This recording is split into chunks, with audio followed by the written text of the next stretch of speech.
Everyone, welcome to exam nest. This is Ajay Sharma.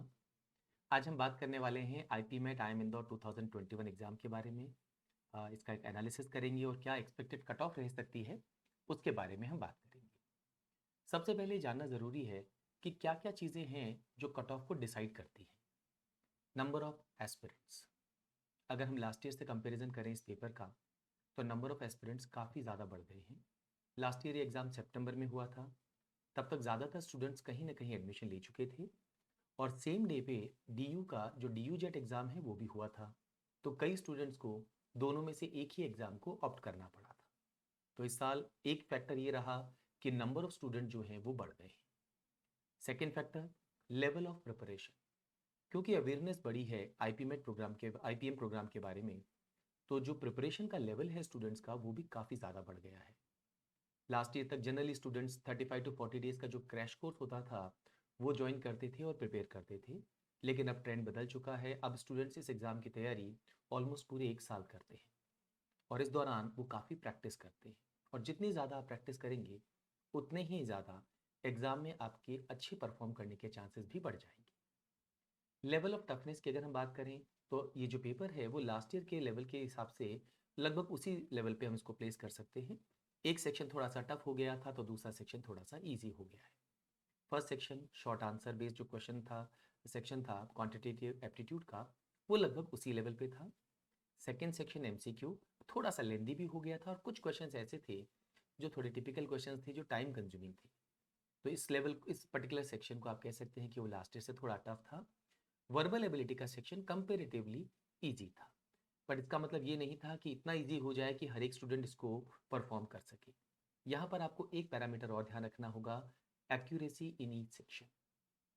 Generally ये माना जाता है कि जो मैथमेटिक्स का सेक्शन है उसमें एक अच्छे स्टूडेंट की एक्यूरेसी 70 टू 100% तक चली जाती है। लेकिन जब हम लैंग्वेज की बात करते हैं तो ये एक्यूरेसी 70 टू 80% होती है। 80% के बियॉन्ड अगर किसी स्टूडेंट की एक्यूरेसी है कंप्लीट पेपर में, जहां आपके पास सिर्फ 30 मिनट हो और 30 क्वेश्चन आपको अटेम्प्ट करने हो, बिकॉज आपको हमेशा प्रेशर में परफॉर्म करना होता है और याद रखिए नेक्स्ट सेक्शन लास्ट सेक्शन होता है। तो यहाँ आते आते थोड़ा सा स्टूडेंट एग्जॉस्ट भी हो जाता है। 80% के अबव एक्यूरेसी बहुत गिने चुने स्टूडेंट्स की होती है। तो एक जो कॉमन हम वैल्यू ले सकते हैं वो है 70 टू 80%। तो कट ऑफ डिसाइड करने के लिए आपको इन सारे पैरामीटर्स को ध्यान में रखना होगा। क्योंकि पेपर का लेवल लगभग लास्ट ईयर के बराबर ही था, तो एक बार हम लास्ट ईयर की जो कट ऑफ है उस पर नज़र डाल लेते हैं। अ, अगर हम जनरल कैटेगरी की बात करें, फर्स्ट सेक्शन में 20 मार्क्स थी। यहाँ पर एक क्वेश्चन 4 मार्क्स का है और नेगेटिव मार्किंग है 1 मार्क की। क्वांटिटेटिव एबिलिटी जो मल्टीपल चॉइस क्वेश्चन वाला हमारा सेक्शन था उसकी 26 मार्क्स थी और वर्बल एबिलिटी 68। याद रखिए 30 मिनट्स है, मार्क्स लगभग बराबर थे, राइट। अच्छा, अगर आप इनको टोटल भी करते हैं तो ये वैल्यू अप्रॉक्सीमेटली 114 आती है यहाँ पर। तो 114 मार्क्स जो स्टूडेंट ले आया था जनरल कैटेगरी का और तीनों सेक्शन में 20, 26 एंड 68 मार्क्स अगर वो लेके आया था तो उसकी कट ऑफ क्लियर हो गई थी। यहाँ पर वर्बल एबिलिटी का सेक्शन जो है वो 120 मार्क्स का है, 30 इंटू 4। ये 20 इंटू 4 80 मार्क्स का है और ये 10 इंटू 4 40 मार्क्स का है। तो अगर आप परसेंटेज वाइज देखेंगे तो जो फर्स्ट सेक्शन है वो अप्रॉक्सीमेटली 50% कट ऑफ डिमांड कर रहा है, सेकेंड सेक्शन अप्रॉक्सीमेटली 30% और जो थर्ड सेक्शन है वो अप्रॉक्सीमेटली 60% आपके स्कोर मांगता है। तो सबसे ज़्यादा स्कोर करने में जो दिक्कत आती है वो इंग्लिश में आती है, राइट। इस साल हम ये मान के चल रहे हैं कि जो फर्स्ट सेक्शन है वो कंपेरेटिवली मोर और लेस सेम लेवल पे है, बट बिकॉज नंबर स्टूडेंट्स बढ़ गए हैं, क्वालिटी बढ़ गई है, प्रिपरेशन का टाइम बढ़ गया है, आप इसे 4 मार्क्स लगभग हर सेक्शन में एड ऑन कर सकते हैं। हाँ, यहाँ पर कई अच्छे स्टूडेंट्स प्रिपरेशन कर रहे हैं तो यहाँ पर आप मान के चले कि ये जो इंक्रीमेंट होगा ये अप्रोक्सीमेटली 8 मार्क्स का होगा। लगभग आप 4 मार्क्स यहाँ पर हर एक सेक्शन में ऐड कर सकते हैं। What about MCQ? थोड़ा सा पेपर टफ था, लेंदी था, कट ऑफ लगभग उतनी ही या हल्की सी उससे लो जा सकती है, लेकिन वो लो 2 मार्क्स से ज़्यादा नहीं जाएगी। तो यहाँ पर अगर 26 में से मैं 2 मार्क्स रिड्यूस कर दूँ तो अराउंड 24 मार्क्स तक हम ये मान सकते हैं कि इस साल कट ऑफ रहेगी। यहाँ मोर और लेस सेम मान के चलें या थोड़ा सा उसको बढ़ा भी सकते हैं, क्योंकि ऑलरेडी बहुत कम थी। तो इस साल उम्मीद करें कि ये कट ऑफ थोड़ी बढ़ेगी।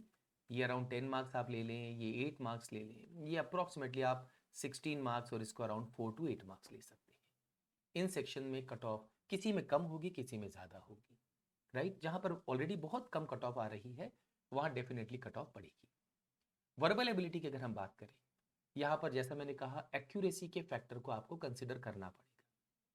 हमने अपने स्टूडेंट से बात की है, कई स्टूडेंट्स बहुत अच्छा परफॉर्म करते थे मॉक टेस्ट में भी।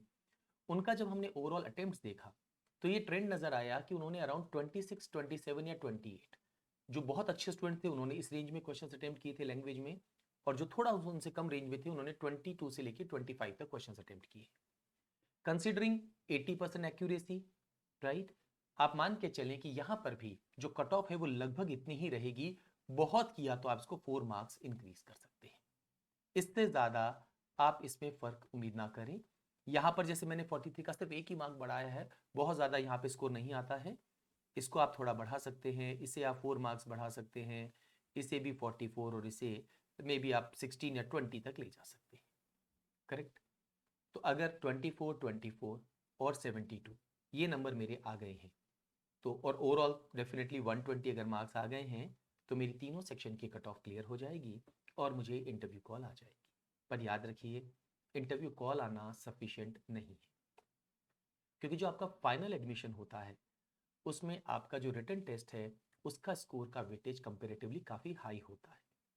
अच्छा, यहाँ पर ये जो कट ऑफ क्लियर करेंगे ये फर्स्ट स्टेज हुआ, उसके बाद एटीएस स्कोर कैलकुलेट किया जाता है।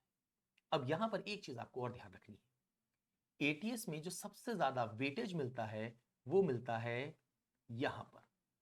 दैट मीन्स अगर आप यहाँ पर एक क्वेश्चन और सही कर दें तो आपका एटीएस स्कोर अप्रोक्सीमेटली 2.5 से बढ़ जाता है। यहां पर अगर आप एक क्वेश्चन सही करते हैं तो आपका एटीएस स्कोर 1.5 से बढ़ता है अप्रोक्सीमेटली, और यहां पर आपका एटीएस स्कोर अप्रोक्सीमेटली 2 से बढ़ता है। तो वो स्टूडेंट्स जिन्होंने फर्स्ट सेक्शन में अच्छा परफॉर्म किया है उन्हें एटीएस स्कोर कैलकुलेशन में सबसे ज्यादा फायदा मिलेगा। उसके बाद वो स्टूडेंट्स जिन्होंने इंग्लिश में अच्छा किया है उन्हें फायदा मिलेगा। और यहां पर मल्टीपल चॉइस क्वेश्चन जो क्वांटिटेटिव एप्टीट्यूड का था उसमें सबसे कम बेनिफिट मिलता है। तो अगर आपका मान लीजिए ये सेक्शन थोड़ा सा कमजोर रहा है पर आपने इन दो सेक्शंस में अच्छा स्कोर कर लिया है और आपने सेक्शनल कट ऑफ क्लियर कर ली है, तो आप मान के चलिएगा कि आपका जो एटीएस स्कोर होगा वो काफी अच्छा हो सकता है, एंड कंपेरेटिवली आपका जो सिलेक्शन के चांसेस हैं वो बढ़ जाएंगे। नॉर्मली हम सेफ स्कोर किसको कहते हैं, एक और इंपॉर्टेंट चीज हमें समझनी होगी। जनरली अगर हम एक ही कैटेगरी यहाँ पर जनरल लेके चलते हैं तो जो टॉपर है वो अप्रोक्सीमेटली हमारा ये मानना है 180 से लेके और 190 मार्क्स तक वो लेके आता है, राइट? और ये आसान नहीं है क्योंकि आपको ये बात समझनी होगी कि नेगेटिव मार्किंग है। 180 मार्क्स का मतलब हुआ कि सारे नेगेटिव मार्क होने के बाद उसके 45 क्वेश्चंस बिल्कुल करेक्ट हुए। तो अगर मान लीजिए किसी स्टूडेंट ने 52 या 53 क्वेश्चंस अटेम्प्ट कर दिए हैं और उनके 6 क्वेश्चंस गलत हो गए हैं, तो it is considered as a very high accuracy, almost 90% की आपकी एक्यूरेसी लेवल हो गई है, तब आपका 45 क्वेश्चंस नेट करेक्ट होता है। तो लगभग इस स्कोर के आसपास टॉपर होता है, लगभग 120 के आसपास आपकी कट ऑफ क्लियर हो रही है, तो एक सेफ स्कोर माना जाएगा अगर आप 150 प्लस इस कैटेगरी के अगर आप स्टूडेंट हैं तो ले आएंगे। एंड कॉरस्पॉन्डिंगली हम सारी वैल्यूज यहाँ पर कैलकुलेट कर सकते हैं। फॉर एग्जाम्पल यहाँ पर 12 एंड 13, 25 एंड 43 ये 68 मार्क्स है, तो यहाँ पर जो टॉपर थे वो अप्रोक्सीमेटली गए थे अराउंड 140 मार्क्स के आसपास। तो यहाँ पर सेफ स्कोर क्या होगा, उस रेशियो में आप ऑलमोस्ट बीच वाली जो वैल्यू होती है हमेशा उसे कंसिडर करके चलिए, करेक्ट? और टॉपर की खास बात हमेशा ये होती है कि जो बॉटम स्कोर आपका आता है, एक जनरल ट्रेंड है, उससे 50% आप ऐड कर लीजिए। तो अगर यहां कट ऑफ 120 मार्क्स जा रही है ओवरऑल, तो उसमें 50% ऐड कर लीजिए तो 180 के आसपास टॉपर होगा। तो इन दोनों के बीच की जो वैल्यू है दैट इज 150, यानी उसमें आप 25% मार्क्स ऐड कर लीजिए, ये आपका सेफ स्कोर हो जाएगा, जहां पर आपके फाइनल सिलेक्शन के चांसेस बढ़ जाएंगे। याद रखिएगा, अगर आप इंटरव्यू में शॉर्टलिस्ट होते हैं तो आपको आपका स्कोर नहीं बताया जाता। अगर आप शॉर्टलिस्ट नहीं होते हैं केवल उसी केस में आपको स्कोर बताया जाता है, क्योंकि शायद आईआईएम इंदौर भी ये चाहता है कि हर स्टूडेंट अपना बेस्ट परफॉर्म करे, इस बात की चिंता किए बगैर कि उसके क्या स्कोर आए थे, राइट? इस पेपर के बारे में और जो भी जानकारी जैसे जैसे मेरे पास आती रहेंगी मैं रेगुलर वीडियोस इस पे आपके साथ शेयर करता रहूँगा। हम ऑलरेडी क्लासेस भी लेते हैं, नेक्स्ट ईयर के स्टूडेंट्स अगर कोई आपकी जानकारी हो जो करना चाहते हैं तो यूट्यूब पे भी हम क्लासेस लेते हैं, हमारे कोर्सेज भी है। 2011 से ही हम ऑनलाइन कोर्स रन कर रहे हैं, एंड इस प्रोग्राम की प्रिपरेशन में we are considered as the pioneer in the country. तो और जो जानकारी हमारे पास आती जाएगी डेफिनेटली वीडियोस के थ्रू हम आपके साथ उन्हें शेयर करेंगे। Thank you.